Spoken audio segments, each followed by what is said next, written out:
ఏమిటి?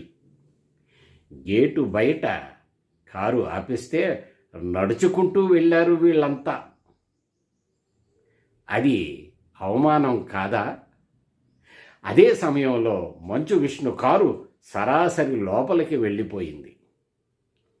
అది వీళ్ళకి అవమానం కాదా? అది సరే.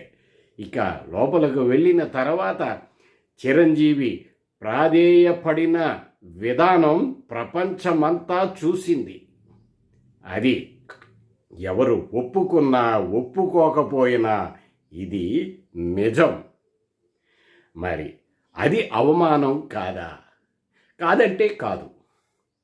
అవమానపరిచారని నాగబాబు, పవన్ కళ్యాణ్ స్వయంగా చెప్పారు. అంటే చిరంజీవి ఉద్దేశంలో వీళ్ళందరి తప్పులేనా? కనిపిస్తున్న ఆ దృశ్యాలు కూడా తప్పేనా? ఇక ఆ దృశ్యాల గురించి మాట్లాడితే చిరంజీవి ప్రాధేయపడటం, దండం పెట్టి అడగటం, ఆ జగన్మోహన్ రెడ్డి చిద్విలాసంగా ఆ దృశ్యాన్ని చూసుకుని ఆ చిరంజీవిని చూసి నవ్వే ఆ దృశ్యాలు అందరూ చూశారు. ఇది ఒకరు చెప్పేది కాదు, అది జరిగిన సత్యం. ఇది చిరంజీవికి అవమానం కాదా? ఇప్పుడు అక్కడ ఎవరూ అరవలేదు, అరిస్తే వచ్చాడు అన్నది అబద్ధం. అంతకంటే బాలకృష్ణ దాంట్లో ఏమైనా ఉందా? అయితే అసెంబ్లీలో జగన్మోహన్ రెడ్డిని సైకో అన్నాడు. ఈ సైకో అన్న మాట ఎన్నో ఏళ్ల నుంచి నలుగుతుంది.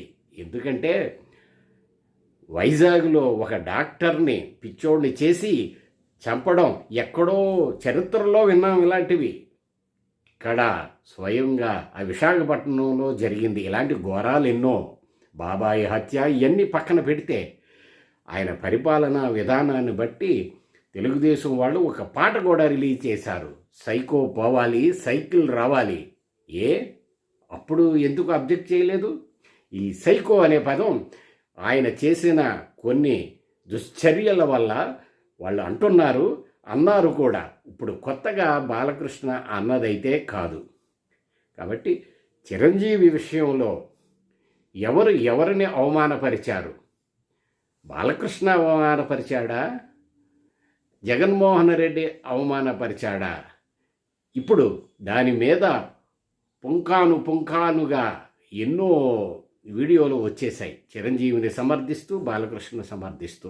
ఇప్పుడు నేను చెప్పిన ఇవన్నీ జరిగిన సత్యాలు. ఎవరిని